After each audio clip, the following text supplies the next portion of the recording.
Muchas gracias por la invitación a este seminario que yo, en la medida de mis posibilidades, he estado tomando, aunque no con la regularidad que yo lo hubiera querido, circunstancialmente.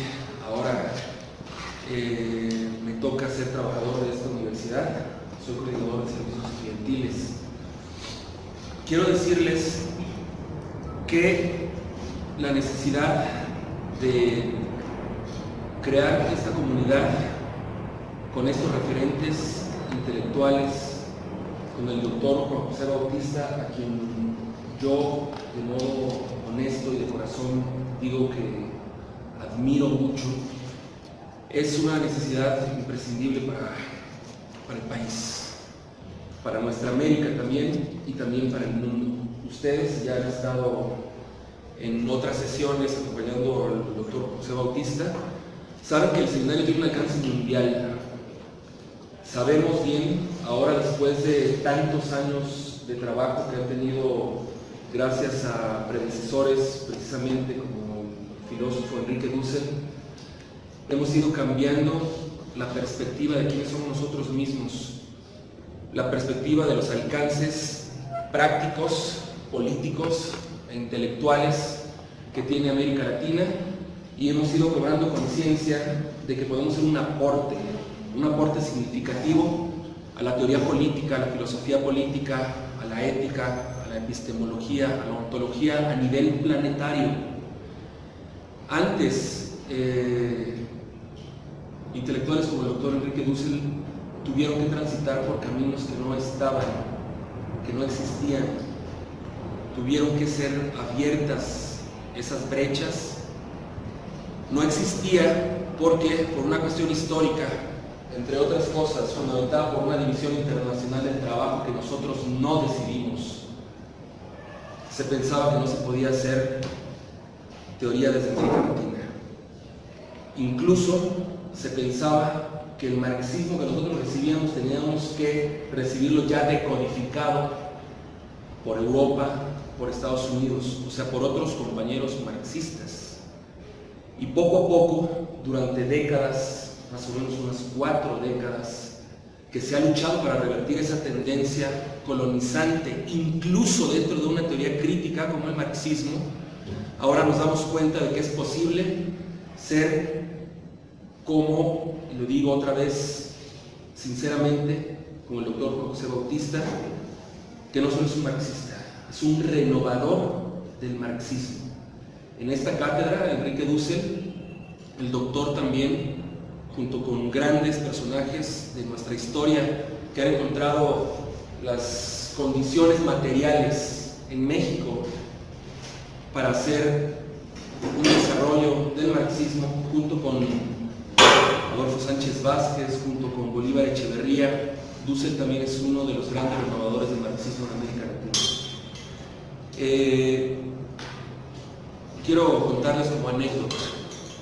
La primera vez que escuché con detenimiento, con intención de escuchar y de aprender al doctor José Bautista, estaba planteando cuál iba a ser la ruta de ese seminario. Tiene como 2 años o 2 años y medio.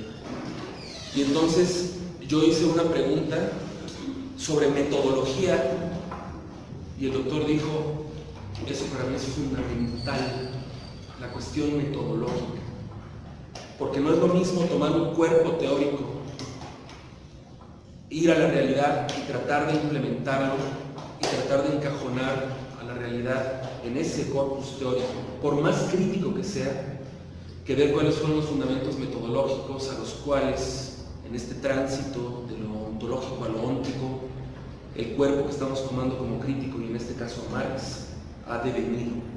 En ese devenir es donde seminarios como este seminario nos insertan como sujetos activos. Un libro fundamental para mí, y yo lo digo no por quedar bien, es que significa pensar desde América Latina, del doctor José Bautista. es un pensamiento que todavía tiene que luchar contra quienes en el fondo de su pensamiento piensan que no es posible pensar situadamente y que no es posible renovar marcos epistemológicos hegemónicos y que no es posible hacer una crítica desde fuera de la modernidad a la modernidad misma y no desde la modernidad como lo es la autocrítica a través de la posmodernidad.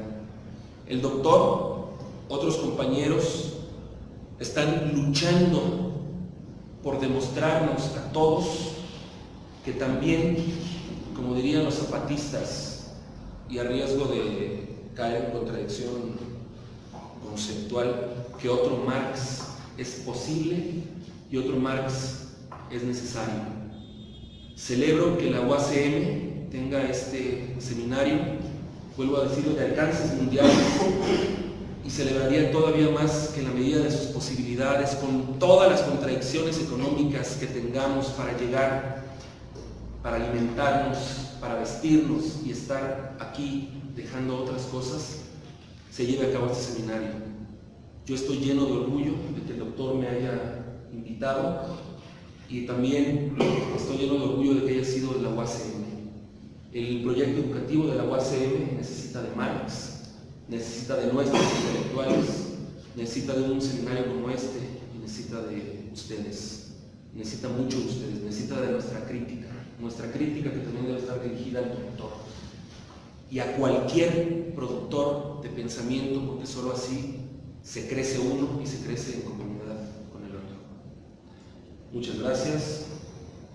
Formalmente inaugurado de parte como trabajador de la universidad. Muchas gracias por estar aquí.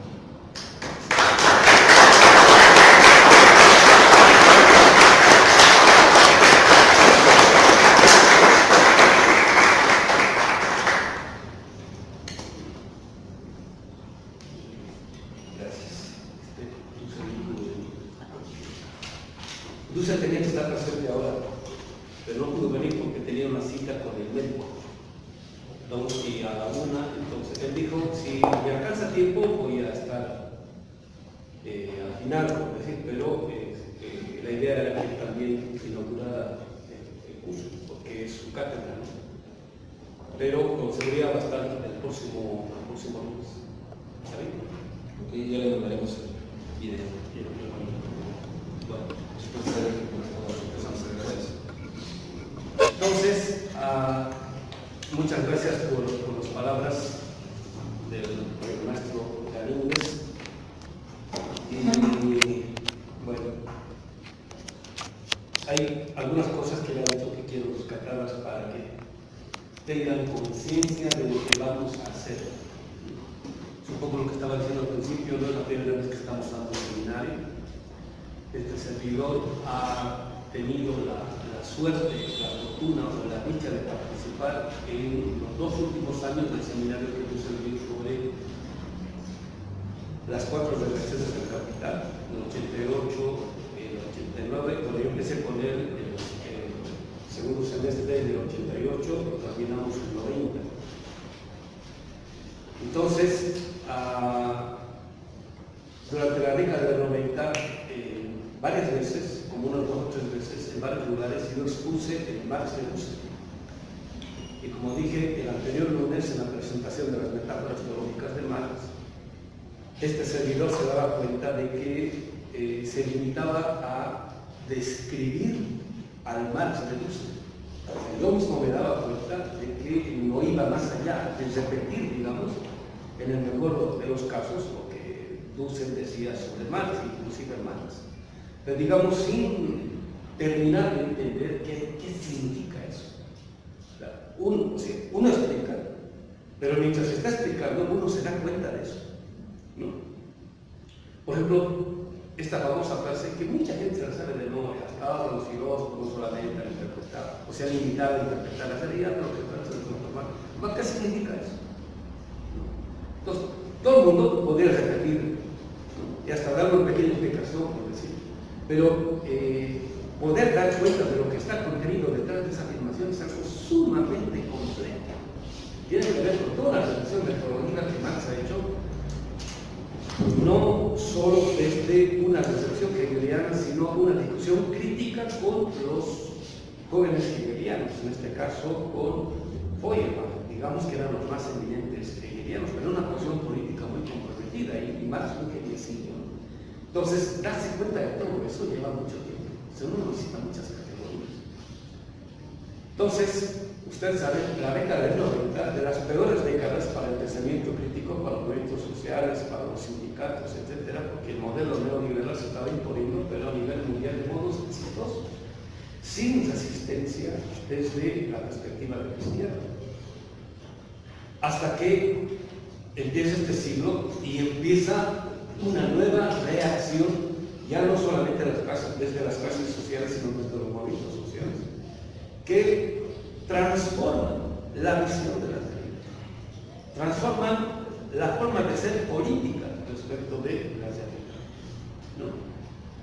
Entonces, esto formalmente empieza en el 89, pero, digamos, en el caso nuestro, en 2001 con la guerra del Arma, 2003 con la guerra del gas, y después de eso el proceso que se dio con el compañero hermano Evo Morales, el compañero hermano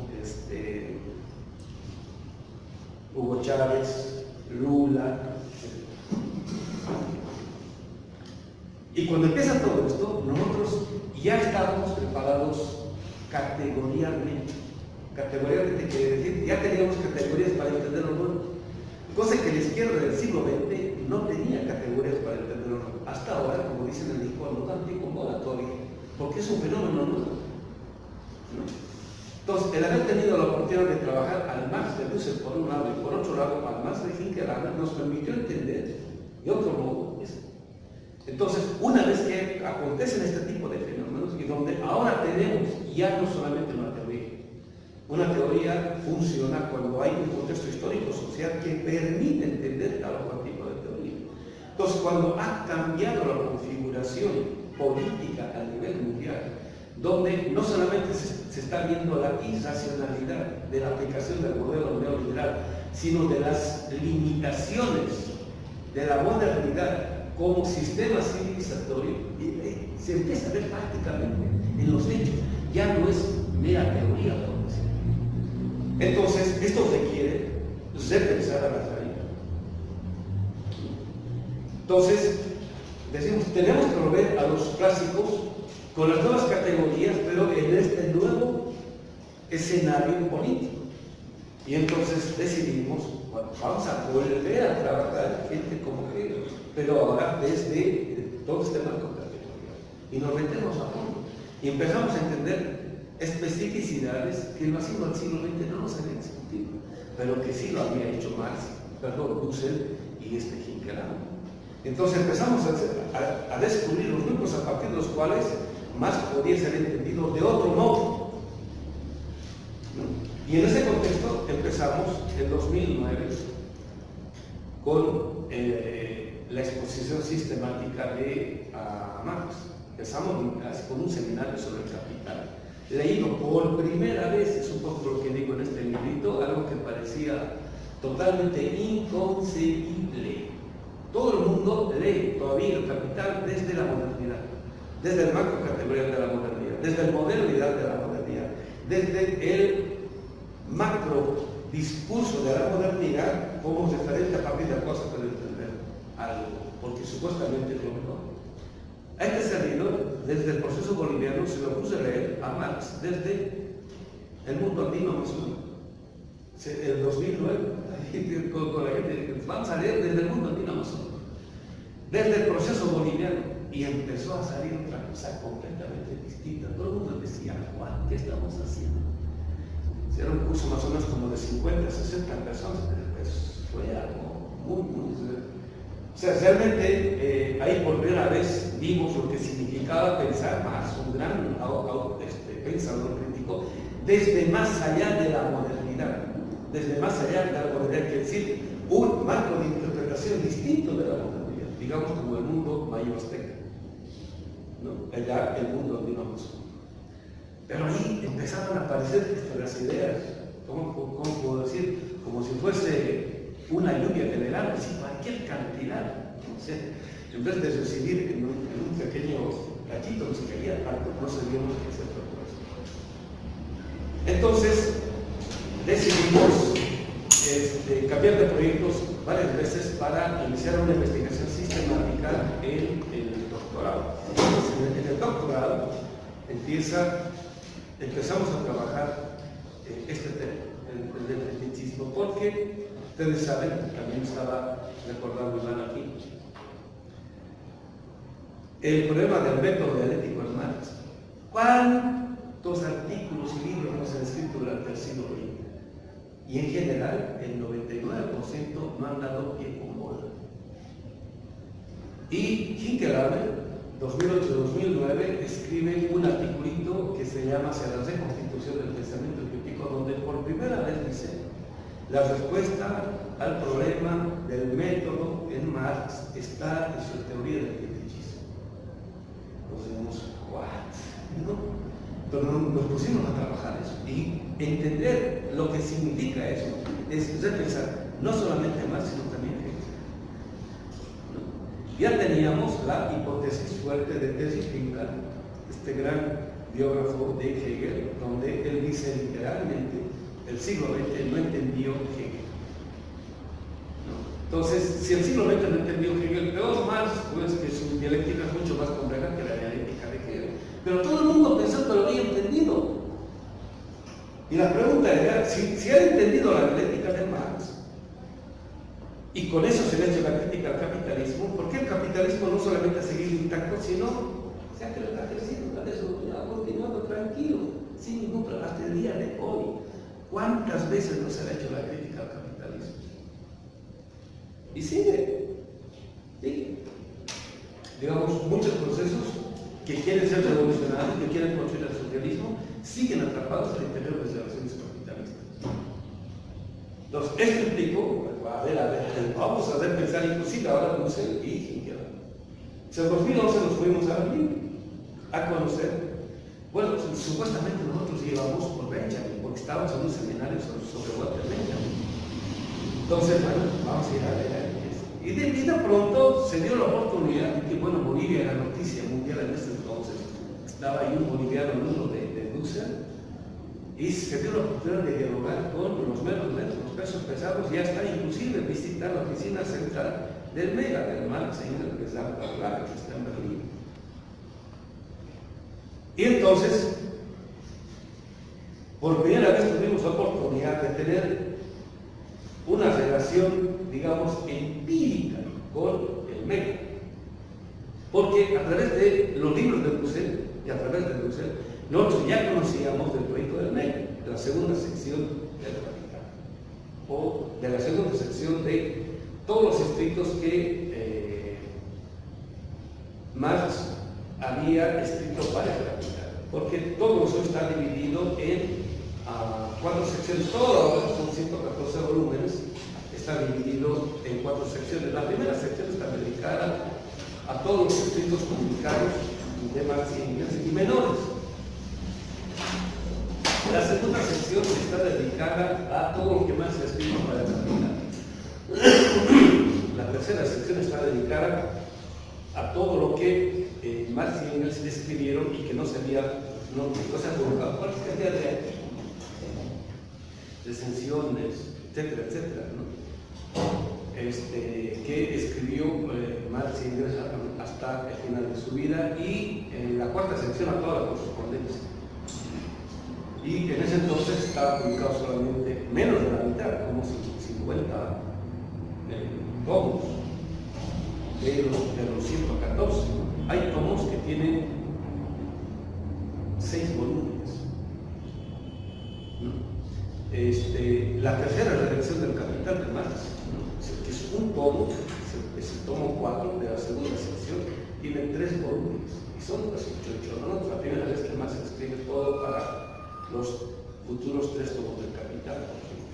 Cuando tuvimos ese conocimiento, o sea, es un poco lo que pasa, ¿no? Una cosa es estar en un concierto en vivo y otra cosa es estar en un concierto en diferido, por decir, no es lo mismo. Entonces, digamos, yo tenía la idea abstracta, digamos, pero tener así el encuentro personal, pues eso, realmente me cambié el mundo. Entonces, volví y dije, aquí hay que tener otro seminario. Y entonces tuvimos, en el curso del museo, tuvimos un seminario sobre el capital. En el posgrado, y después de eso, en el Departamento de Estudios Latinoamericanos, 2013 tuvimos otro seminario ya sobre los Grundriss. Y en el 2014, un seminario sobre el capital en Costa Rica, con el grupo de trabajo de pensamiento crítico de Francis Grande. Y después de ello dijimos, no, ahora hay que hacer la lectura genealógica. Entonces presentamos un proyecto y Lucer dice, hágalo acá, por favor.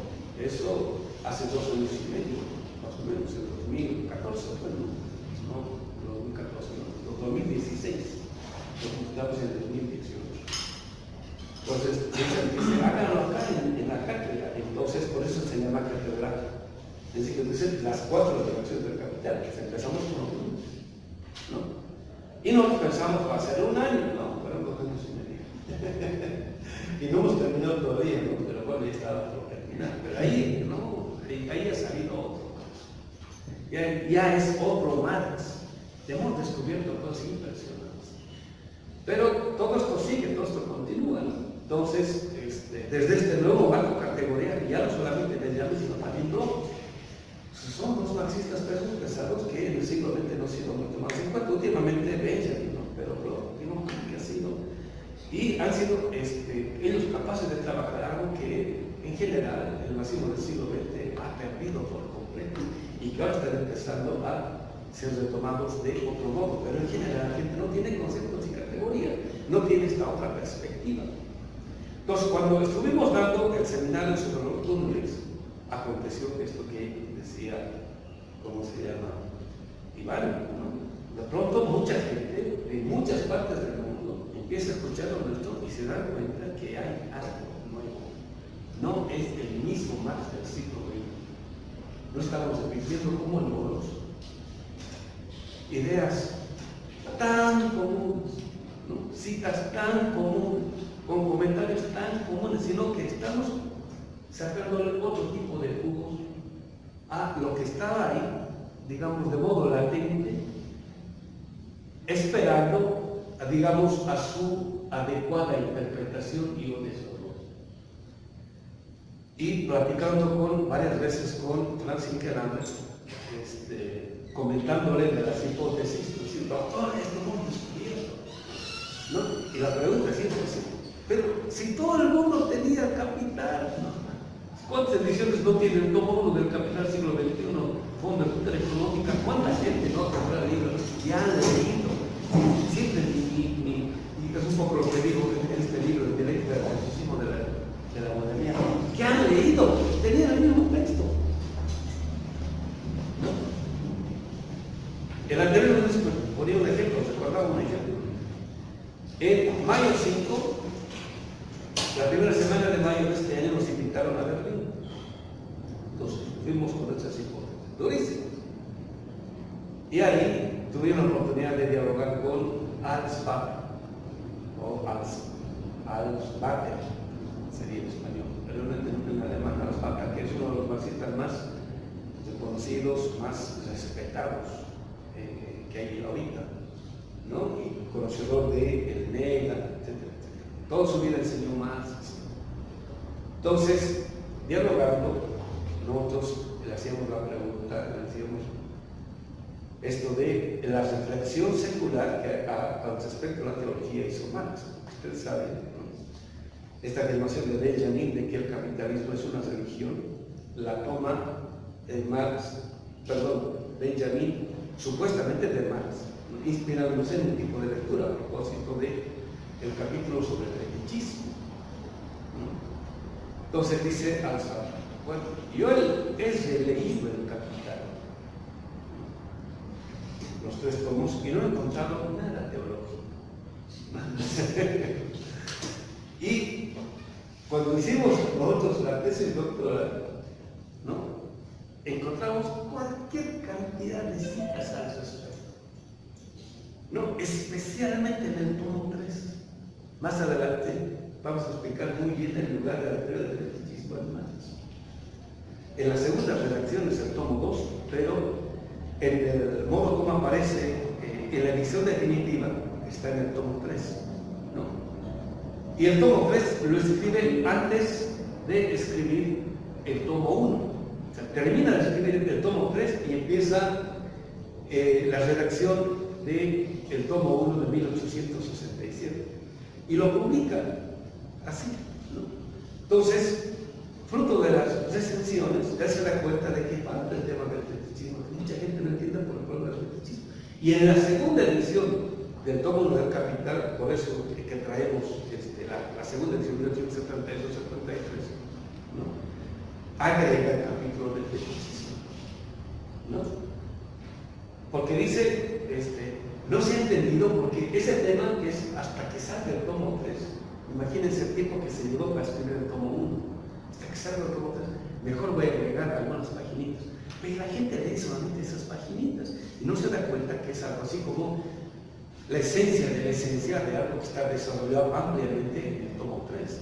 Entonces, el doctor Héctor Díaz Polanco, ¿no? El recordaba así a modo de chiste el fenómeno de los marxistas primer tomistas, así les llama a los que solamente han leído el tomo 1.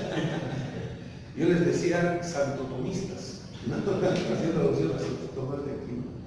Les decía los marxistas primer tomistas, solamente han leído el primer tomo y se habrán leído el primer tomo. Entonces, como nunca han llegado al tomo 3, o sea, jamás se han dado cuenta de cómo es que se puede entender de mejor modo el problema del fetichismo. Entonces, cuando nosotros, producto de toda esta renovación, de toda esta relectura, hacemos este tipo de lectura, sale otro más. Y sale la crítica, ahora sí, durísima al capitalismo. Y ahora sí podemos entender por qué ha continuado. Y ahora podemos ver cómo es que podemos ir más allá del capitalismo y la modernidad, ¿no?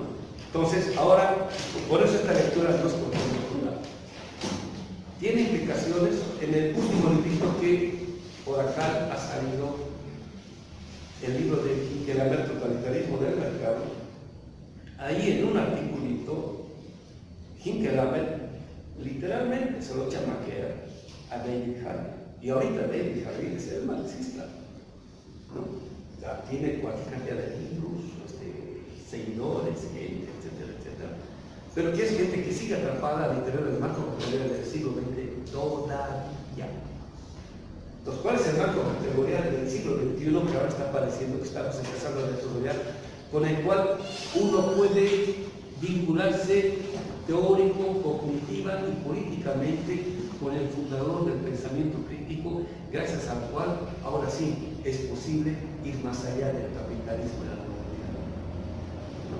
Entonces, un poco lo que digo en uno de los últimos artículos.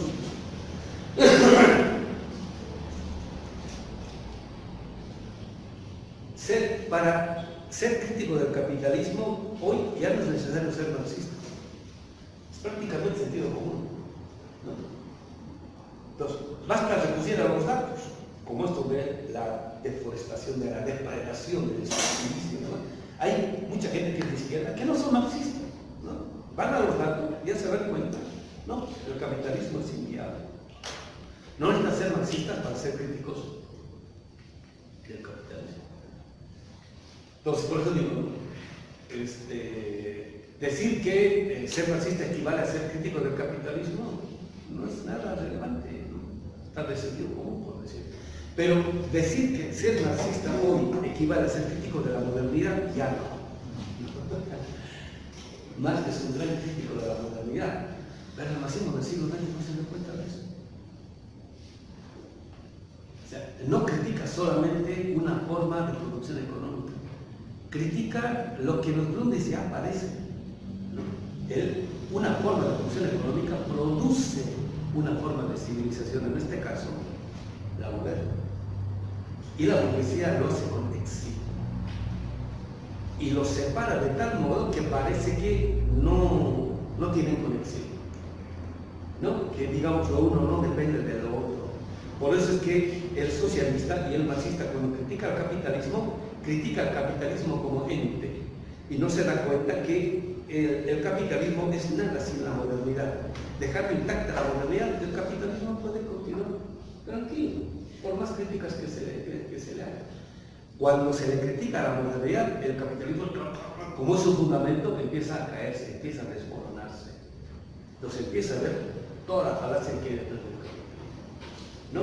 Entonces, no estoy diciendo que hay que criticar solamente a la modernidad, estoy diciendo que hay que criticar a ambos, porque ambos son partes de un mismo fenómeno y un proceso. Y Marx da los elementos como para poder pensar de ese modo. La pregunta es, ¿por qué es que el marxismo del siglo XX no se encuentra de eso? En mi opinión, ¿no? De los más grandes marxistas del siglo XX son Benjamin y Ernst Bloch. Ni ellos se dan cuenta. Hasta de verlo así con calma. Pero las hipótesis que desarrollan están geniales a partir de Marx. Nos vamos a referir en algún momento a ellos, pero ni no se dan cuenta. Entonces, preguntándole esto a Franz Inkelada, ¿no? Así, doctor, se hemos descubierto esto, y la gente no se dio cuenta. Entonces dice Franz Inkelada, es que Marx escribió para nosotros. Ahora, ¿quiénes son nosotros? Ustedes, las generaciones que están pensando en este siglo XXI las contradicciones del capitalismo y la modernidad. Los que no están atrapados todavía al interior del marxismo del siglo XX. ¿No? Otra vez haciendo alusión a lo que decía Iván, necesitamos un Marx del siglo XXI. Ya no es una mera retórica, y ahora es posible hablar en ese sentido. Es más, es necesario hablar en ese sentido. Digamos, el siglo XX, por X o Z motivos, no estuvo en condiciones. Bueno, nos tocó esa realidad y ahora hay que continuar. Entonces, el problema ahora es cómo no solamente asumimos ese reto, sino cómo continuamos con ello. Entonces, por eso requiere ahora otro tipo de compromiso que no es ya meramente teórico, ni siquiera solamente político, sino existencial, ¿no? Con este tipo de perspectiva, porque ahora es una crítica, digamos, a la propia subjetividad. Ya no es una crítica solamente a la realidad, ¿no? Que la realidad está mal, la relación sujeto-objeto, no, pero nosotros estamos bien, no pues podemos criticar. Y últimamente se ha puesto de moda esto de que seamos autocríticos, ¿no? Entonces, así digamos, entre todos muchos, ¿no? Pero dicen, seamos autocríticos, porque tú, pero dicen, seamos autocríticos, pero es una justificación para criticarle al vecino. Entonces, si es seamos autocríticos, empezamos por uno mismo, ¿no? Entonces dicen, seamos autocríticos, claro, tú, ¿qué pasó? Entonces, ahora con Marx, ¿no? Cuando empezamos a tener nociones de lo que sea la crítica, lo primero que aparece como criticador es la propia subjetividad, ¿no? En el sentido de que antes de que siquiera se nos ocurra, creo que el compañero quiere, y yo, lo primero que aparece ahora es uno lo criticado. Porque ahora nos damos cuenta, no solamente cuán capitalistas somos, sino cuán modernos somos. ¿Qué quiere decir esto? Cuán modernos somos quiere decir cuán anti-mayas, aztecas, tlaxcaltecas, tojolabales, etcétera, etcétera, somos. Ser moderno quiere decir negar lo propio. Digamos, más allá del mundo europeo moderno circular, ¿no? Sí. En el momento en el cual afirmamos la modernidad, ya nos estamos negando, nos estamos suprimiendo. autocondenando, auto-encubriéndonos, etc. ¿No? ¿Sí? Entonces, es la afirmación y una negación de un tipo de subjetividad. Entonces, eso empieza con Marx. Y por eso le fue como le fue en feria. Por eso siempre les digo a los compañeros, ¿quieren ser críticos? Tienen que tener mucha subjetividad, porque al sistema no le gusta que se le critique. Y cuando se le critica, uno es marginado, alejado, excluido, negado, vilipendiado, etcétera, etcétera. O sea, les digo, si buscan un bienestar económico, no se metan a esto porque mal les vaya. Entonces, quieren que les vaya bien, entonces hagan pensamiento funcional al sistema y ahí les va a ir bien. También, siempre les digo, no es fácil eso. Entonces hay que estar preparados con la vida tipo Marx. Eso no es casual. No es casual. ¿No? Entonces, por eso os digo que siempre el problema ya no es meramente teórico político, ¿no? Es existencial. Y ahora en México ustedes están empezando a vivir una situación similar a la que vivimos en Bolivia desde el 2005. ¿No?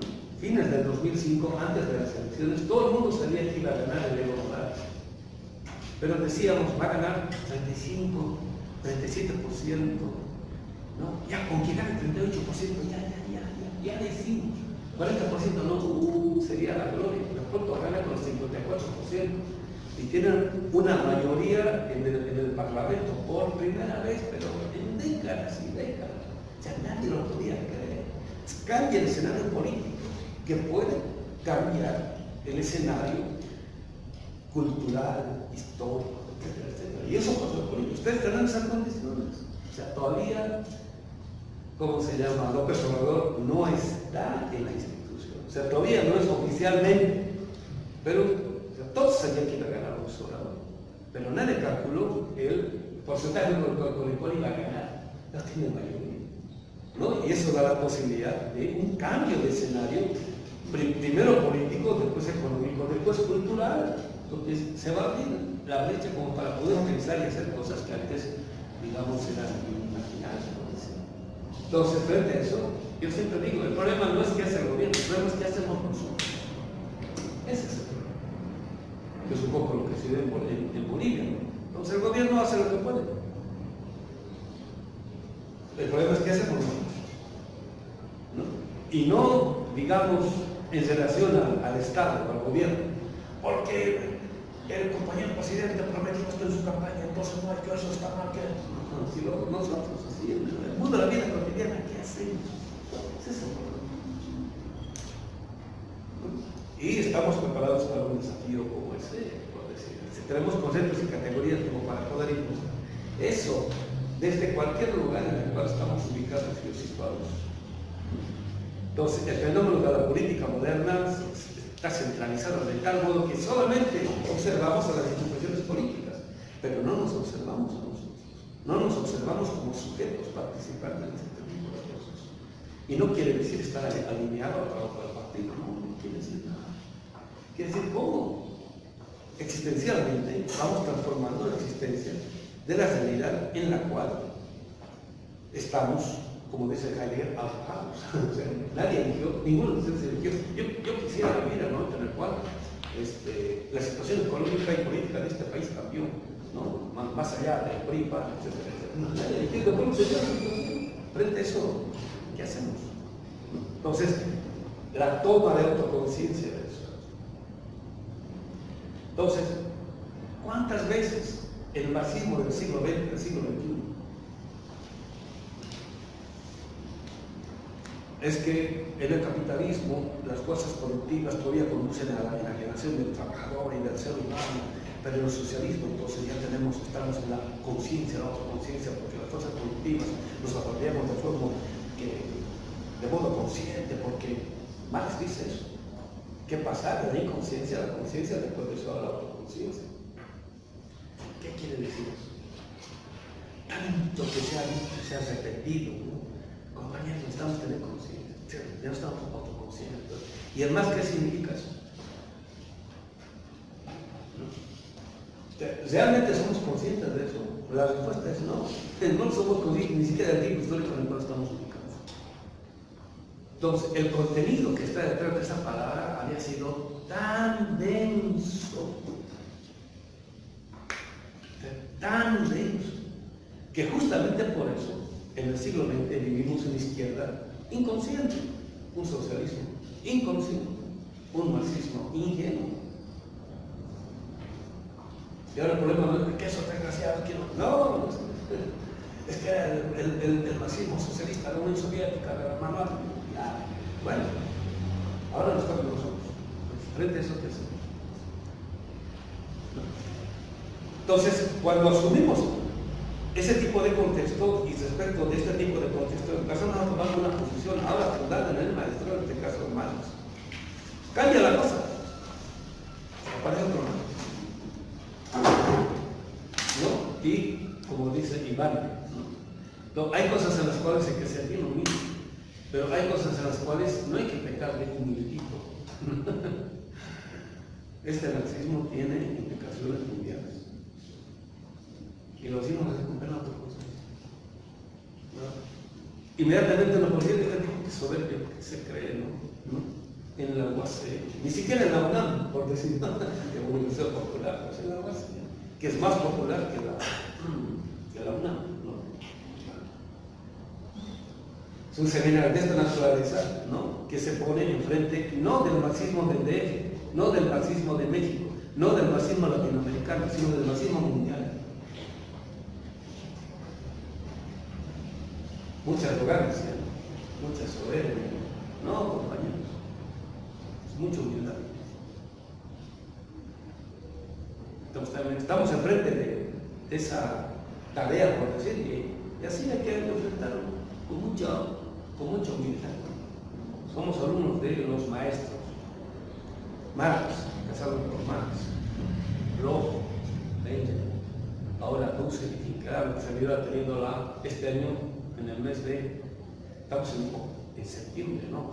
Este mes cumplo 88, 98, 2000, 30 años de ser alumno de Dussel. ¿No? Y de Finkelham desde el 95, pero prácticamente desde el 2002. Ser alumno de Finkelham. Entonces, con este tipo de formación, tratando de ponernos a la altura de ellos, bueno, trabajar, como ellos han trabajado. Cuando este servidor llegó a México, ¿quién le tiraba bola a Dussel? Nadie.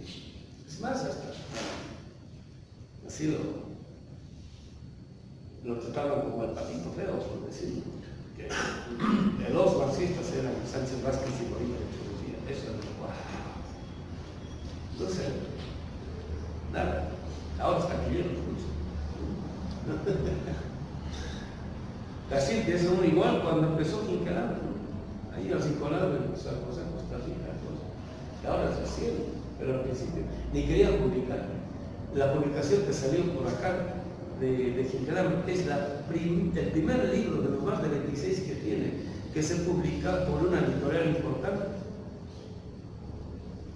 Es el primero. Siempre ha publicado en editoriales marginales, ¿no? Locales, ¿no? Y así es. Y yo siempre he dicho, ¿no? Para este servidor, Finkelham es el Marx de este tiempo.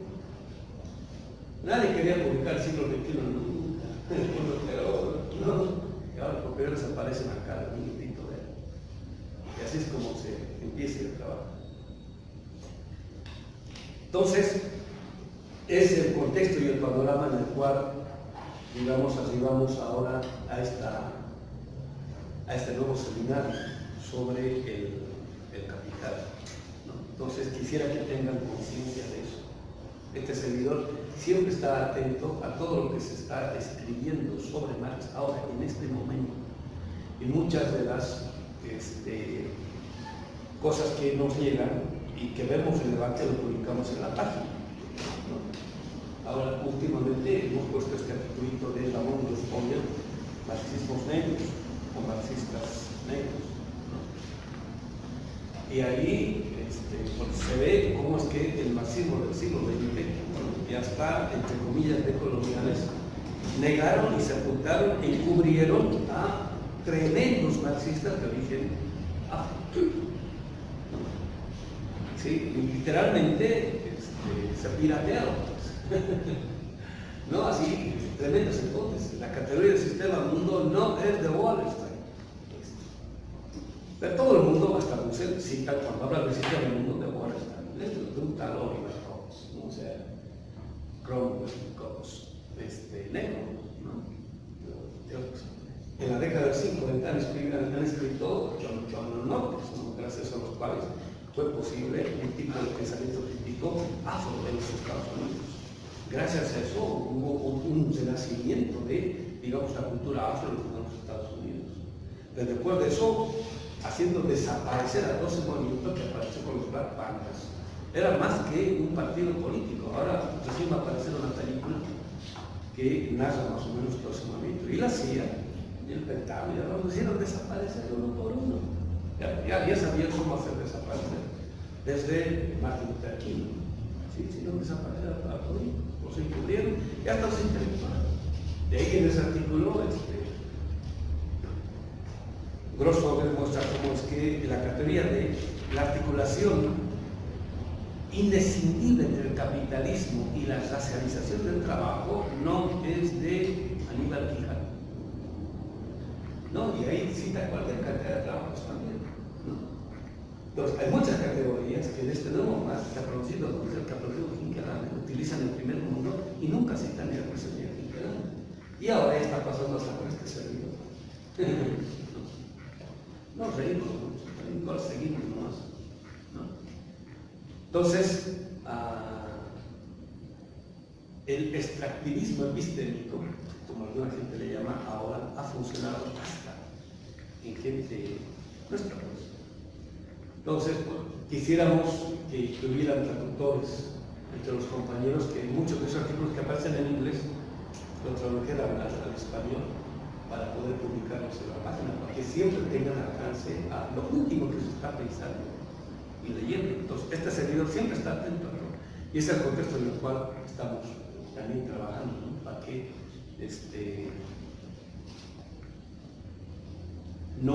nuestro comentario no aparezca desfasado, sino bien situado, bien ubicado. Y por eso nos damos cuenta de lo novedoso de nuestro trabajo, ¿no? O sea, no es una mera lecturita entre otras más, ¿no? O sea, primero nos hemos apoyado en el trabajo de Dussel. O sea, ese trabajo hasta ahora nadie lo ha hecho. Haber trabajado en sus fuentes, la segunda sección del Capital del Mega, directo en alemán, que lo hizo Dussel. Una lectura genealógica de todo lo que más se escrito para el Capital. Entonces, ahora los marxistas más duros dicen: el Capital no es el tomo 1 del Capital de Marx, no es los 3 tomos del Capital de Marx, son los 15 tomos que están expuestos en 23 volúmenes de la segunda sección. Ese es el Capital. Eso dicen los más extremos. No es tan así, pero algo de eso hay. Cuando uno conoce genealógicamente cómo ha pensado Marx, lo que ha pensado, uno recién puede entender el sentido de la crítica. De lo contrario, a lo máximo a lo cual llega es a una repetición interesante, bonita o erudita, digamos, de algo que se ha dicho con se ha dicho. Y después de eso, del trabajo de Franz Hinkelhammer, ¿no? Más de 20 años, ¿no? Yo le dije una vez a Hinkelhammer, le dije: maestro, entender usted me ha llevado como 20 años, 95, 2005, 2015, yo estuve con él en 2014, todo un semestre. Le dije: maestro, entender usted me ha llevado como 20 años. Él me dice: producir lo que yo he producido me ha llevado más de 40 años.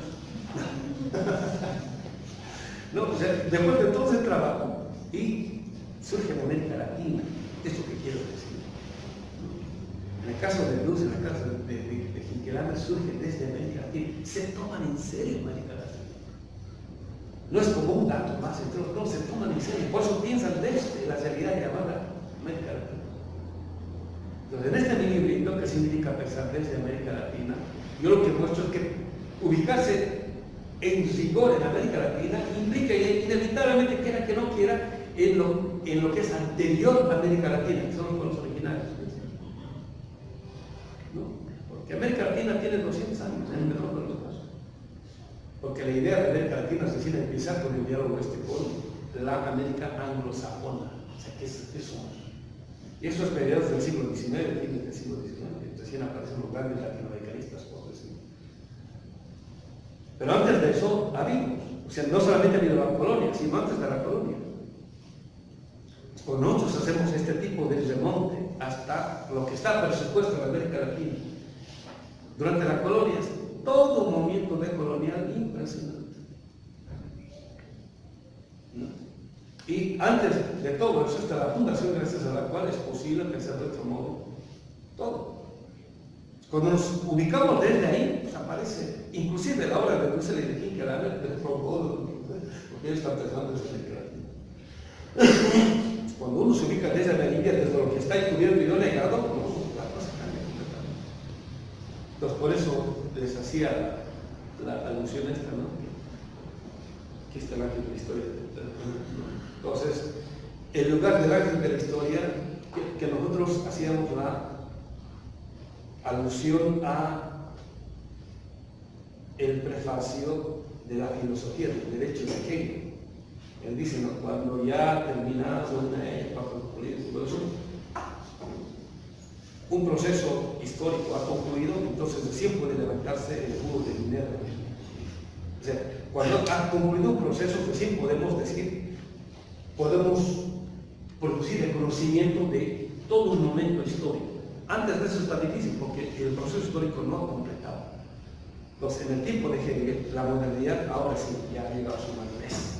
Entonces, por eso podemos tener un conocimiento verdadero de todo ese proceso. ¿No? Ahí aparece, entonces, por eso dicen, en nuestro tiempo apareció el espíritu de la historia. O sea, ahí aparece, y con Walter Benjamin aparece el ángel de la historia, el que ilumina, el que trae la buena nueva, ilumina el sentido de la historia. Y ese momento para nosotros ya está pasando, está apareciendo ahora el cóndor de la historia. ¿Sí? Es la imagen de lo sabio, lo que se eleva más alto del cosmos. ¿No? Pero para que pueda volar olímpicamente, por decir, necesita del águila, de Norteamérica, que empieza en México.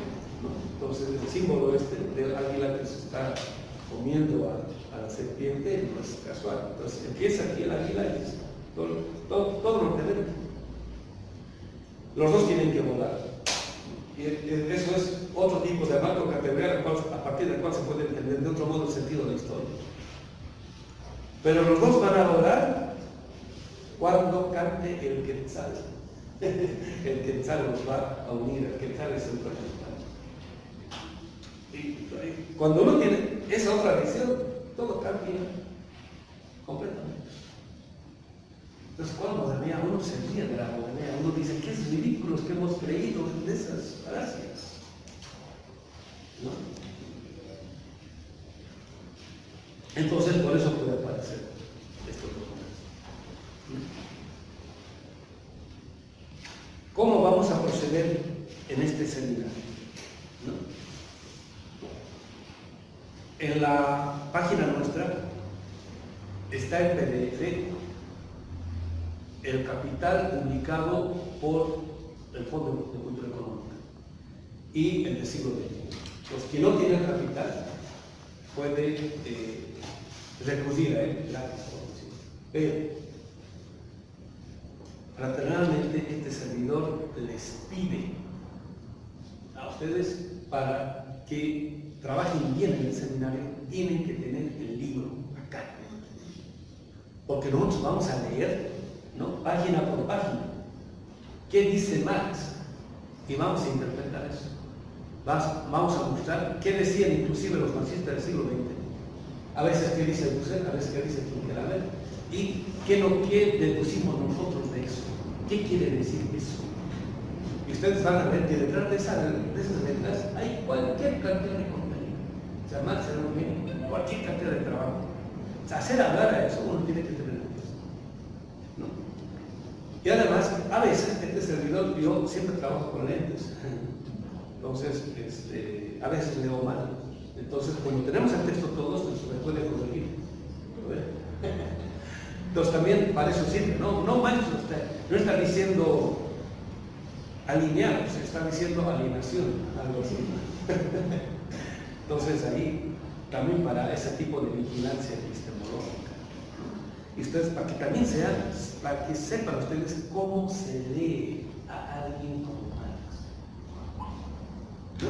Si hacen este curso, si ustedes aprenden a leer a alguien como Marx, después todos los demás son, ¿cómo sería? Papas.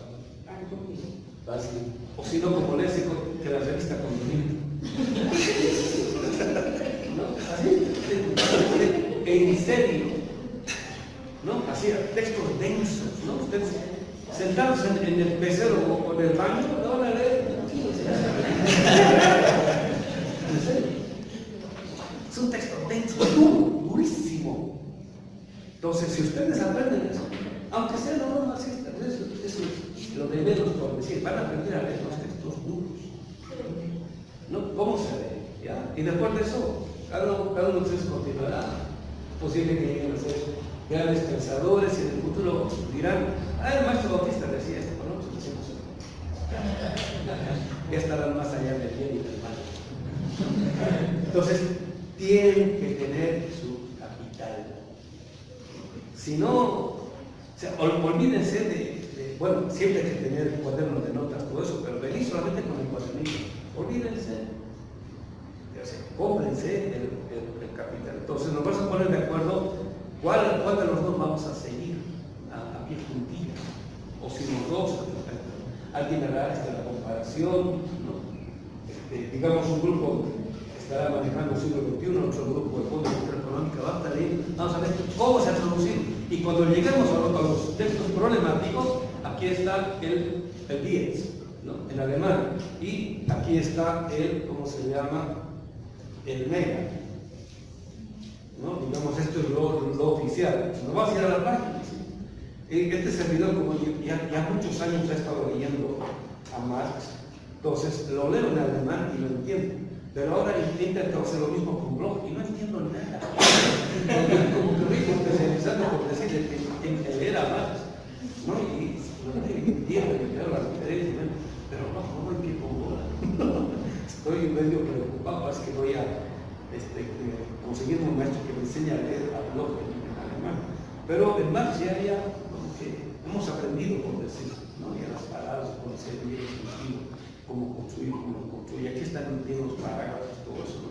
Para hacer la cita, de tal modo que cuando ustedes escriban sobre Marx, ustedes pueden citar, ¿no? Digamos, la edición del siglo XXI o del Fondo de Cultura Económica, ¿no? ¿Qué dice el Diez y qué dice el Mega? ¿No? Los dejan callados, ¿no? Está citado en alemán, en español y cómo se interpreta. No los pueden cuestionar. Cuando no nos hablamos así, no tienen nada que decir, ¿qué nos van a decir? ¿No? Sí se entiende, ¿no? Sí, y es así como se debiera citar. También van a aprender eso, ¿no? A conocer, digamos, el lenguaje de Marx, ¿no? Segundo, a propósito de las notas, y esto se aprende muy bien con Marx. Marx es el ejemplo de lo que debiera ser un pensador o un estudiante o un alumno cuando tiene un profundo respeto por su trabajo, o sea, el trabajo de cada uno de ustedes. Si ustedes se valoran a sí mismos, si ustedes se respetan a sí mismos, si ustedes valoran el trabajo que van a hacer con Marx, eso se tiene que ver en las notas que ustedes hacen. Tienen una idea, ¿no? Escríbanla, ¿no? Y si ustedes valoran eso, yo aprendí esto con Benjamin, cuando estuve trabajando. Benjamin valoraba en sumo sus ideas, a tal grado que, como él sabía que sus ideas no solamente eran importantes, sino que iban a ser importantes, él cuidaba mucho de en dónde iba a escribir esas ideas y con qué iba a escribir esas ideas. Como no son cualquiera ideas, entonces tienen que estar escritos en un muy buen cuaderno con un muy buen papel, ¿no? Y con que se va a escribir esas ideas tiene que ser una muy buena pluma, fuente, con tinta. Entonces nosotros, como nos subvaloramos, como nos menospreciamos, entonces un poco más y escribimos en papel higiénico nuestras ideas. Con lápiz, o sea, ni siquiera con lápiz, sino con lápiz. No, o sea, como si fuese cualquier tontera. Esa es una forma de mostrar que uno no valora lo que uno está pensando. O sea, no creemos en nosotros mismos, no creemos que nosotros podemos ser pensadores. Eso quiere decir. Y esta gente cuidaba muchísimo ese tipo de detalles. ¿Sí se entiende? Entonces, preparen su cuaderno de manos. ¿No? Si digo, hagan de cuenta, ¿no? Si cómprense las hojas estas de papel italiano de 30 gramos, prensado, 2 en 2, bien bonito, ¿no? Así, bien, y hay varios así para sacar, ¿no? Y con su pluma fuente, con tinta, ¿no? Porque piensen de que esas, así pensaba Benjamin. Lo que él escribía iba a ser para la historia. Y así ha sido, pues. Al final escribía hasta el papel periódico. Ya está en papel periódico. Digamos en la jornada de los costaditos escribía. Y al final hasta eso se tiene en los principios. ¿Sí se entiende? Y nosotros no. En cualquier tontería escribimos un poco más en la cocina. ¿No? Entonces, ese tipo de hábito lo tenía más. Por eso más guardaba todo lo que él escribía. ¿No? Y como no tenía mucho dinero, escribía con lápiz. En cada rato la cultura del tajar. No, se llama el tajador, el sacapuntas, ¿no? En ese entonces no había sacapuntas, ¿no? Hasta sus hijas se turnaban de sacar el filo al lápiz, ¿no? Porque la tinta costaba, ¿no? Y escribía con documento y todo eso, pero era el limpio, no era el borrador, ¿no? Y inclusive muchas cartas se escribían con, esta en la biografía, escribían con lápiz, así las hijas, ¿no? La esposa, que hacía como su Marx. A veces, al principio tenía el escribiente, ¿no? ¿Cómo se llama? Una persona que escribe las ideas, ¿no? Entonces, era cultura, ¿no? Entonces, el intelectual tenía su escribiente que Marx hablaba las ideas y el escribiente, ¿no? Escribía todo, Marx pensaba y bueno, y eso digamos era el contenido de los escritos. Al final no podía contratarse ni eso, entonces su esposa le decía, que hasta sus hijos le decía. Entonces agarraba eso y él mismo a partir de eso trabajaba, así escribía los cuadernos y todo eso guardaba más. Cuadernos y cuadernos y cuadernos y cuadernos y cuadernos. Y nosotros, ¿qué hacemos? Todos los de la licenciatura, lo tocamos. O sea, es eso que sí que es una muestra así. Yo estoy pensando tonteras, chingaderos. No sé, ¿qué aportar? Son chingaderos. ¿Sí se entiende? Y hay ideas geniales. Porque apréndanse a valorar a ustedes mismos, apréndanse a respetarse a ustedes mismos, a valorar lo que piensan. Aprendan a escribir lo que están pensando. Y al principio es una tortura enfrentarse al papel blanco, pero poco a poco uno empieza a llenar. ¿Sí se entiende? Aprendan eso de Marx y de Benjamin. Entonces, fíjense, Alemania, país de escritores, ¿no? ¿Qué quiere decir país de escritores? Escriben tanto, ¿no? Que hay cualquier cantidad de empresas que producen material con el cual se escribe y lo que se va a escribir. Las plumas, hay altas fábricas ahí en el mundo. ¿Tienen? Los franceses igual, los italianos igual, los ingleses igual. ¿Qué fábrica de artículos para escribir hay en México? O en cualquier país latinoamericano. Ninguno. ¿Por qué? No tenemos cultura de escribir. ¿Sí se entiende?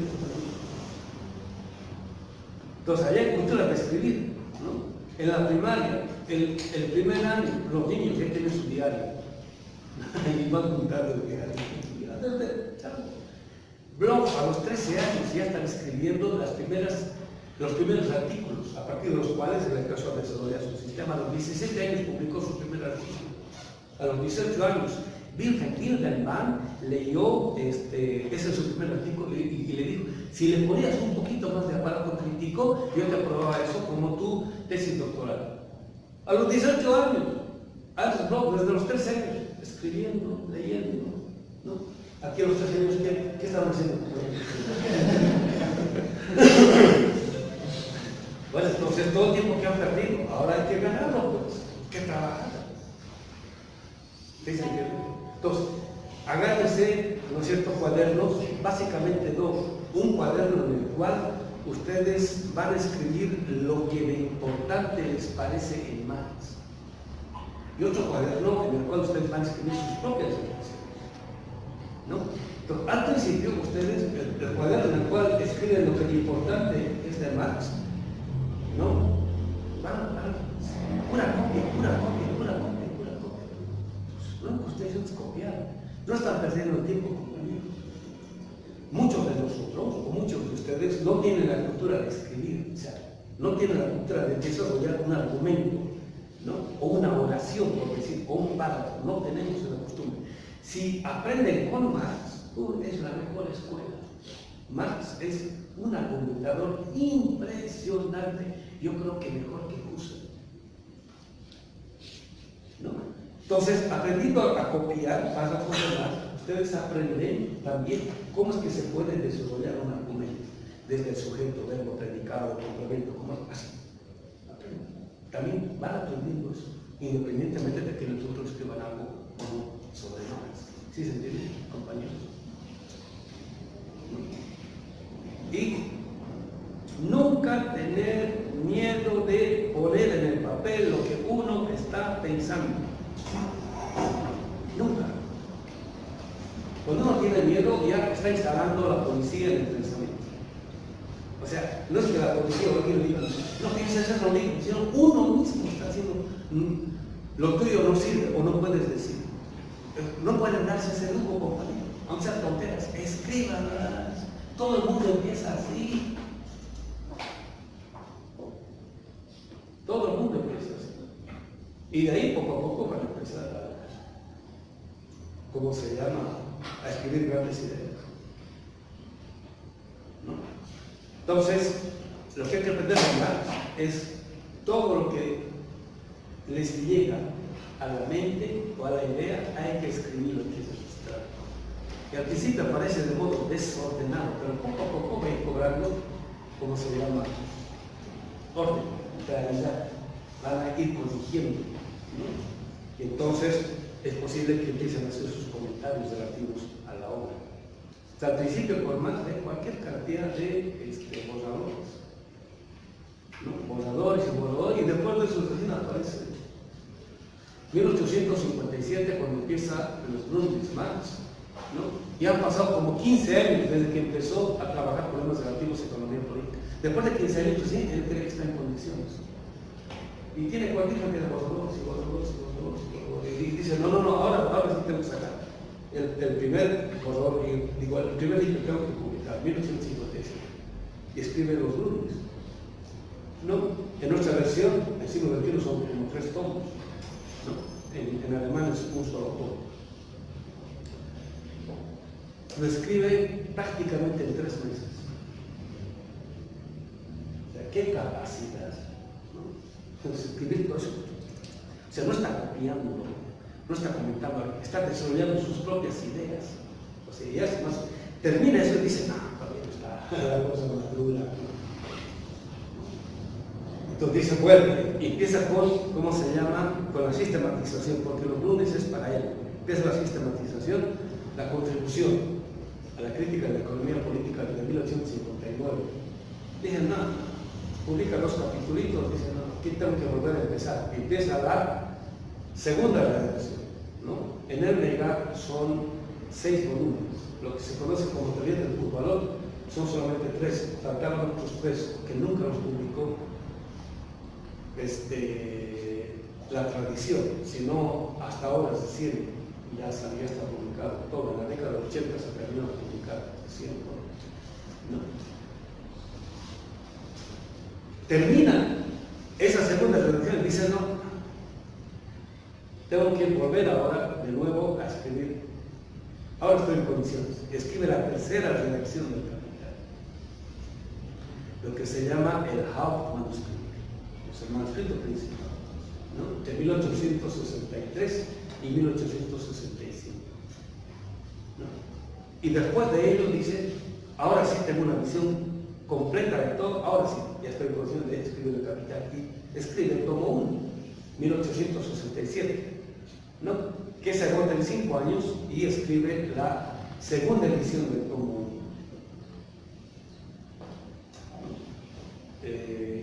Ahora nosotros a la segunda edición del tomo 1 le decimos la quinta redacción.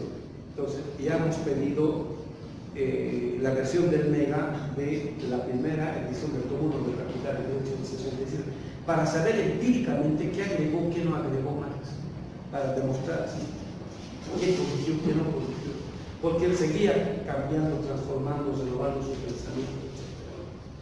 Ahora podemos mostrar genealógicamente bien todo eso.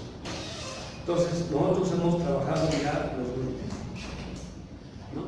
Lo lógico era continuar con los manuscritos del 61 al 63, mal conocidos como teoría del punto valor. Ya estoy diciendo que solamente son 3 volúmenes que han sido publicados, en total son 6. Entonces ya tenemos en la nueva edición la teoría del punto valor. Y después de eso el manuscrito. Entonces, de la segunda redacción y la tercera redacción solamente hay un comentario a nivel mundial, es el de Dussel, ¿no? El segundo tomito que se llama Azul Marx desconocido, los textos sobre Marx, es un comentario de los manuscritos del 61-63. Ya lo han publicado en italiano, primero en inglés, en italiano, y ahora va a salir en francés. Después de ello, el comentario de los manuscritos del 63 al 65, que sería la tercera redacción del Capital, lo están traduciendo en Italia y dice que lo van a traducir al francés también. Todavía no hay el proyecto en, ¿cómo se llama?, en lengua inglesa, ¿no? Pero de esos 2 manuscritos, lo que ha escrito Dussel es lo primero, ¿no? Entonces hemos decidido nosotros saltarnos al Capital ahora, o sea, de la primera a la cuarta redacción, porque hacer un seminario sobre la segunda redacción, pero especialmente sobre la tercera redacción, implicaba que los asistentes mínimamente conocieran algo del alemán. Y no es el caso, ¿no? De los manuscritos del 63 al 65, en inglés acaban de publicar el tomo 2, ¿no? Que lo tenemos una vez que lo trajimos aquí, manuscritos económicos filosóficos, del 63 al 65, solamente en inglés nada más, lo tradujo un tal Ben Folds, ¿no? Pero en español no hay nada, ¿no? Y entonces, como los participantes, inglés más o menos, por decirlo, y menos alemán, entonces está difícil. Entonces, como una forma preparatoria, hemos decidido ir al Capital para, una vez que trabajemos el tomo 1, vamos a los manuscritos del 61 al 63, y después de ello iríamos a los manuscritos del 63-65. Ya llevamos como 2 años, en el Capital tomo 1 nos llevará otros 2 años. Entonces, si al final comentamos esto, así como Dussel durante 10 años, no es necesario, ¿no? Entonces esto requiere mucha paciencia. Pero después de eso no hay quien los pare. Se van a reír de Jimmy. Los que hablan, por demás de los que no saben, mexicano, ¿cómo sería? Guaguarno. ¿No? Bueno, supieran. ¿Ah? Los habladores, los parlanchines. Ustedes se van a dar cuenta, en la medida que se meten, hay tanta gente que habla de más y no saben de qué están hablando. Escriben, publican, hasta en la cara. No, yo digo, siempre digo, no es bueno hablar mal del vecino, o ¿cómo se llama? No es bueno ganarse la vida hablando mal del vecino. Es lo que siempre digo. Pero a veces ya hablamos rápido, entonces ya me molesto. Entonces ahora ustedes van a ver cómo es que se puede hacer eso. ¿Saben? Con Musel. Cuando yo conocí a Musel, decía, órale, pero ¿cómo? No, y puse yo estaba en el archivo y traía las fotocopias del archivo, hasta ahora lo tiene empastados, empaquetados. Creo que una vez traje aquí para mostrar, ¿no? Y leía, comentaba, así como se comenta, ¿no? Un buen texto, por eso ya, y seguía adelante cosas, sin ningún tipo de complejo. O sea, no pueden tener complejos totalmente. Ustedes son igualitos, o tal vez mejores, en potencia que los alemanes, los franceses, ingleses, etc. Ustedes no son menos, ¿no? O sea, solamente tienen que demostrar, y eso se demuestra con trabajo, ¿no? O sea que, primero, no han venido a calentar el 100%, pero para que realmente demuestren que no han venido a calentar el 100%, tienen que trabajar. Hemos trabajado mucho, todo esto. Pero así, horas y horas, nada. De sentarse, hasta problemas con la columna tenemos ahora. ¿No? Entonces, ustedes están jóvenes, yo lo digo, como está en vitamina D.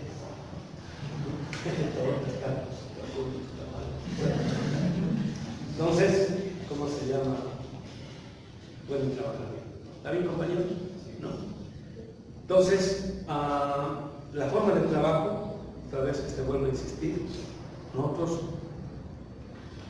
dependiendo del caso, algunos textos, yo en la medida en que vaya preparando, algunos textos problemáticos, algunas líneas problemáticas, que haya que dilucidar, digamos, cómo ha traducido el siglo XXI o el Fondo de Cultura Económica, los vamos a confrontar ya sea con la edición del DIETS o con la edición del MEC. ¿Está bien? O sea, aquí dice eso, ¿no? Entonces, ¿cómo ha traducido, por ejemplo, la famosa inversión del método? ¿No? Ahí está, en la segunda, en el prefacio de la segunda edición del Código del Capital, el problema del método, vamos a pasar ahí con todo eso. Entonces, ¿cómo la tradición ha comentado eso? ¿Cómo ha interpretado eso, cómo ha interpretado eso Finkelhaber y cómo nosotros, o este servidor, está interpretando eso? ¿Sí se entiende? De ahí estamos leyendo qué quiere decir el contexto, hacer las explicaciones, etc. Preguntas, compañeros. Ahora es tiempo de preguntar. Dijo que una página donde está publicado el texto. ¿Cuál es? Facebook Cátedra Enrique Dulce Guase, la primera pieza. Facebook Cátedra. Enrique Dulce Guase. Entonces se van hasta abajo, porque se ha publicado cosas hasta abajo.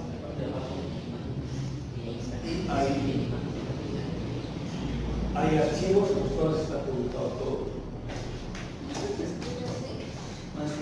Sobre la interpretación de la posición de ambas. Bueno, ustedes van a deducir eso. Yo solamente voy a mostrar lo que dice Marx. Aquí está, Marx está diciendo esto. Ahora, ¿qué dicen los demás? Ustedes, ya, ustedes. ¿No? Ustedes van a tener el texto. ¿No? O sea, yo no voy a venir aquí a comentar a los demás. Ustedes vienen a comentar a Marx. ¿Sí se entiende? Y en algunos casos relevantes tal cual decía tal cual cosa, bueno, dijo tal cosa, pero esto, digamos, ustedes ya pueden hacer un trabajo de cómo interpretó Porfirio Miranda a Marx, pero ya, digamos, puede haber trabajado todo esto, ¿no? Y les aseguro que no va a ser después de un semestre o un año, va a ser después de unos 2 o 3 años que se sigue y avanzar más o menos familiarizado con eso. ¿No? Entonces, fíjense, ¿con cuántas veces este servidor habrá leído el tomo 1 del Capital? O sea, si he leído 10 veces, es poco. ¿No? Y después de todo eso, bueno, puedo hablar con usted, pero antes de eso, bueno, José, primero una especial felicitación como licenciado por el trabajo que has hecho. Me acuerdo hace como 5 años cuando viste tu primera versión del Capital. Acabó el seminario y éramos como 5 nada más alumnos. Entonces él nos preguntó, bien emocionado, compañero, ¿cómo ven? Si el año hizo su versión de ciencia histórica, nosotros hacemos esto, nos ponemos todavía más en la vanguardia de la historia, ¿no? Esto es historia, compañeros, ¿qué piensan? No, nos quedamos detrás y decimos este compa, ¿no? Está chido escucharlo, pero yo como te dije que personalmente no era lo que sé de Marx, creo que he visto contigo y con Dulce.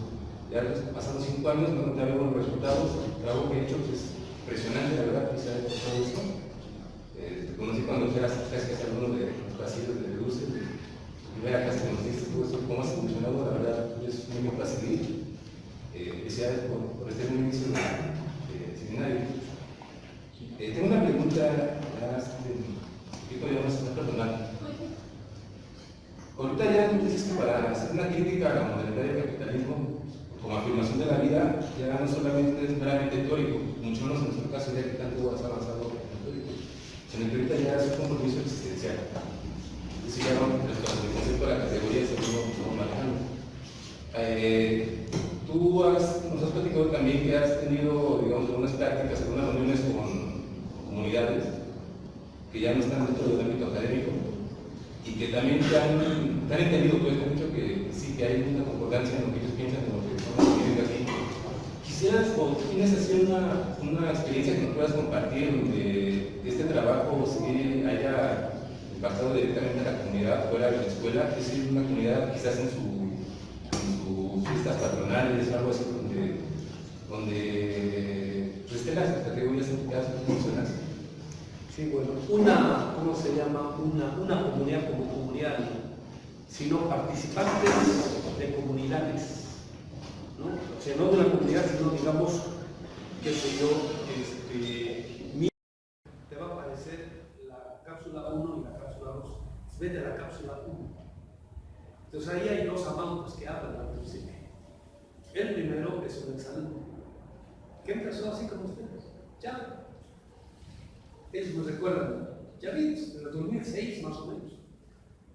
Entonces, escuchan el curso y deciden, Hegel, ni siquiera era Marx, imagínate. Escuchan el curso y deciden volver a la comunidad.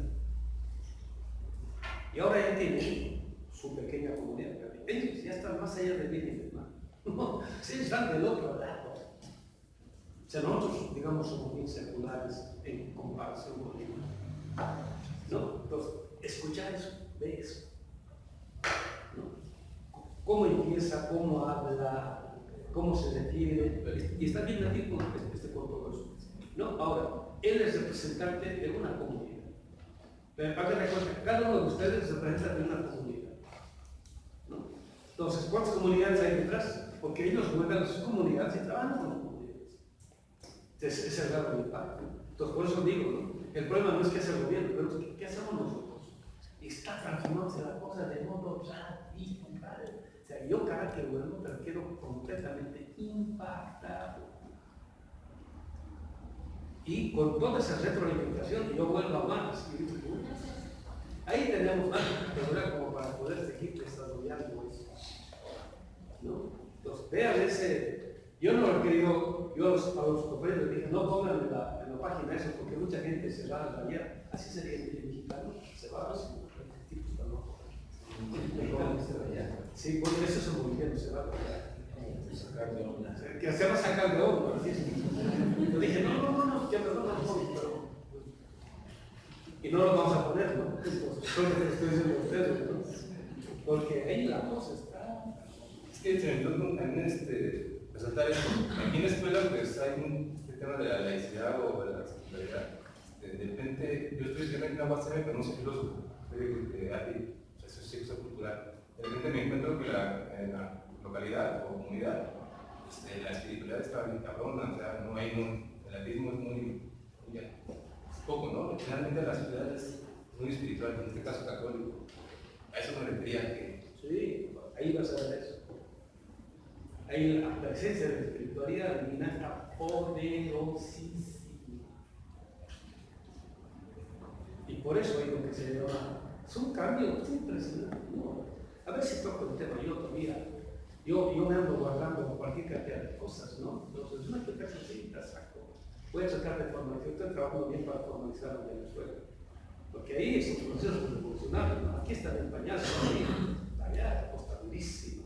La gente está, que decía un compañero, allá estamos discutiendo todo. Estamos discutiendo todo, decir, ahora vamos a evolucionar cómo debiera ir al baño.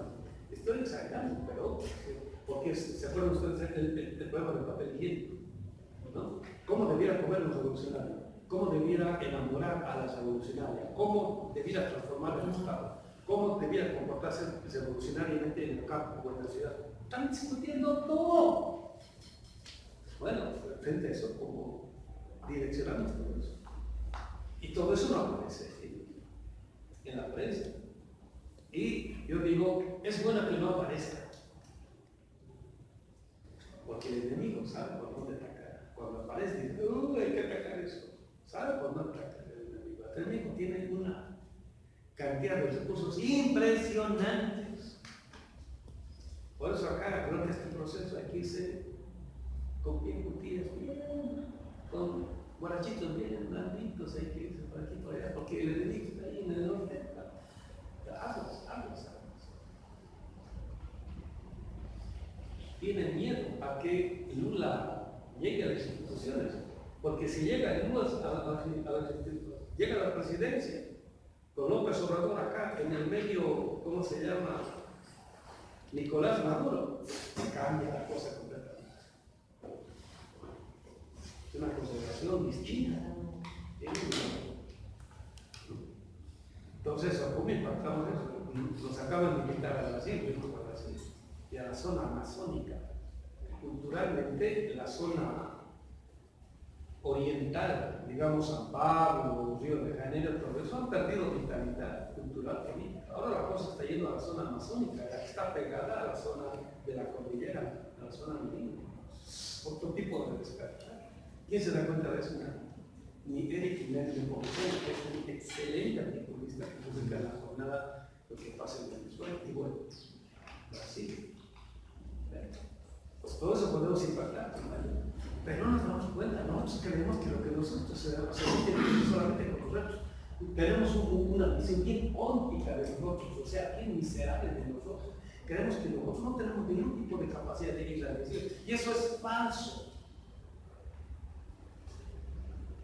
Cuando uno tiene conciencia de eso, empieza a convertirse en un tipo muy responsable de todo lo que hace y dice. Porque se está dando cuenta del tipo de impacto que tiene, no solamente lo que uno dice, sino también lo que hace. Ahí empieza el proceso de la autoconciencia. Es cierto que lo que como, el modo como tiene intencionalidad revolucionaria. Es cierto eso. Eso es revolucionario. Es fácil. Todo es discursivo. Hasta los decoloniales se ha vuelto discursivo como si fuese cuestión de ideas. No, se trata de la existencia. ¿Cómo en concreto vives un proceso de transformación y de cambio? Y ahora ustedes están en esas condiciones de posibilidad. Frente a eso, ¿qué tipo de papel? Y normalmente la gente cree que eso tiene que ver con las reuniones del partido, ¿no? que los grupos de estudio político. No. Esos son los religiosos que decían, no, todos los domingos yo voy a la iglesia, me persino y doy mi diezmo durante la semana. Siguen comportándose igual que cualquiera. Entonces, no, yo voy a mis reuniones del partido, no, yo opero con el proceso. Cada 4 años yo voto por la izquierda, o cada 5 años, ¿no? Y después de eso, lo mismo de siempre. Todos tienen que dar bien. Necesitamos otra visión de lo que somos nosotros mismos. Y eso está en Marx. Es impresionante el tipo de antropología que está detrás, que no está cargada ni siquiera por ética de la liberación, Dios mío, ¿no? Y ahora qué raro. Con Marx y en el Capital. A ver, ¿cómo habla ahora Marx? Se va a sentir interpelados. Quienes están conformes con lo que son ahorita ya no vengan al seminario porque van a entrar en crisis existencial. Otros preguntas, compañeros. Tengo una pregunta, profesor. Bueno, usted comentaba que el marxismo del siglo XX tuvo un problema con las categorías y los conceptos, ¿no? Bueno, antes que nada, yo no estudio sociales, si es así, yo estudio la licenciatura de modelación matemática en la gente Sonco, y estoy estudiando la maestría en ciencias de la complejidad. Soy amigo desde Gerardo y de Fernando que invitaron al seminario, y es interesante, ¿no? Entonces, se me viene muchas ideas a la cabeza, y una de ellas fue que en una ocasión yo me encontré con un escrito de Carlos Marx sobre el concepto de derivada, ¿no? Está explicando el concepto de derivada, un concepto matemático. Entonces, de ahí me daba la idea de que existe una estructura matemática dentro de la obra de Carlos Marx. O sea, para no caer o sea, hablar de matemático no como un reduccionismo bobo, ¿no? O sea, sabemos que Marx tenía un pensamiento dialéctico, ¿no? O sea, pero sí existe una estructura matemática dentro de la obra de Carlos Marx. Hay una reflexión matemática al interior de la obra de Carlos Marx. Porque de hecho, hace una semana vino Pedro Miramontes, que es de los fundadores de la maestría de Ciencias de la Complejidad y del centro del C3 de la UNAM de la Complejidad. Y él, el profesor nos explicaba que ahora los avances que hay dentro de la complejidad y la no linealidad de los procesos tenía que ver mucho con estas ideas de Carlos Marx, ¿no? Entonces yo le pregunté al profesor, ¿no? Un profesor doctor en matemáticas, que por qué, o sea, ¿de dónde salían esas ideas, no? Entonces él me explicaba que él, junto con el profesor José Luis Gutiérrez, también de aquí, profesor, y junto con Germinal Pocho, esas eran las conclusiones que estaban llegando, ¿no? De que las ideas del materialismo dialéctico aplicaban a los sistemas complejos. Entonces, no sé, yo quisiera saber si, desde su perspectiva, desde este estudio que usted ha hecho, ¿usted ha deducido o le parece que sí podemos encontrar una estructura matemática dentro de la obra de Carlos Marx? No sé, una estructura no, pero porque una estructura es algo ya elaborado, ¿no? Digamos inclusive como presupuesto, por decir, la estructura lógica del capital, eso hay, ¿no? Pero así como estructura matemática no creo, pero sí hay una reflexión matemática muy seria en Marx. En el materialismo dialéctico sí se podría decir, pero no es lo mismo que Marx. Aquí hay que distinguir, ¿no? El materialismo dialéctico es una elaboración a partir de Marx, pero Marx no es. No estoy diciendo es una destrucción de Marx, no estoy diciendo eso, o una degeneración, no estoy diciendo eso, sino es un desarrollo a partir de Marx. Pero en Marx hay una reflexión seria respecto de las matemáticas. De hecho, tiene sus cuadernos relativos a la matemática. Y están publicados en el Mega, en un volumen aparte. ¿Cuál es el lugar? Marx es de las personas que cree que una crítica, en este caso respecto al capitalismo, no puede ser meramente ideológica, teórica, sino que tiene que tener también alcance científico. Entonces, como dice esto, está pensando en la estructura de la economía política clásica, así cómo ella produce conocimientos acerca de la realidad y se usa mucho gracias a David Hume a la matemática, digamos para deducir cómo se calcula, digamos, un costo-beneficio, ¿no? Y se hace recurrencia a la matemática. Entonces, cuando se tiene una visión simple o simplificada de la realidad, en el caso de la economía política, sí se puede aplicar el tipo de matemáticas que ha producido la modernidad con la ciencia natural para esta dimensión de la realidad, simplificada también por la economía política clásica. Tenemos que simplificar la realidad. Por ejemplo, decir que la naturaleza es objeto o meramente cantidad o cuantitativa es una forma de simplificación, porque ella es muchísimo más compleja que eso, ¿no? Entonces, para que se pueda producir una relación de cálculos racional con este tipo de realidad, es necesario producir una concepción de realidad que esté a la altura de esta forma de cálculos racional. Entonces, se desarrolla la matemática cuantitativa moderna en este tipo de perspectiva, porque la matemática anterior a la modernidad es distinta.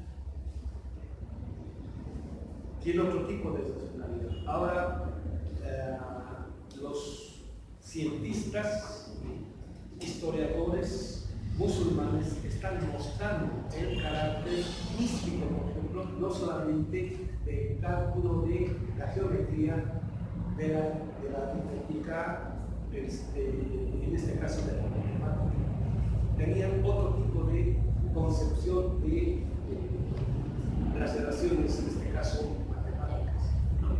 Entonces, con esta nueva realidad más se trata de ver en qué medida se puede desarrollar una matemática que esté a la altura ya no de una visión simple de la realidad, sino compleja, ¿no? Y hace sus reflexiones, pero nunca llega a algo definitivo.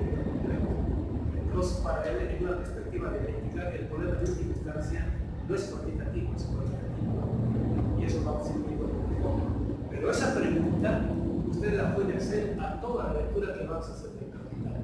Y de aquí a poco usted sabe que usted puede tener una respuesta bien fundada a la respuesta, porque vamos a llegar a eso.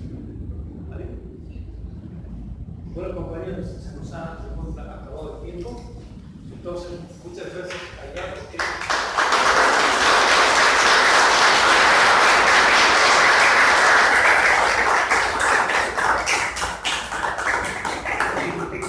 Oficialmente ya estamos dando nuestro seminario, esperemos que el siguiente lunes, si es posible, vamos a continuar y ya a partir de ahora, compañeros,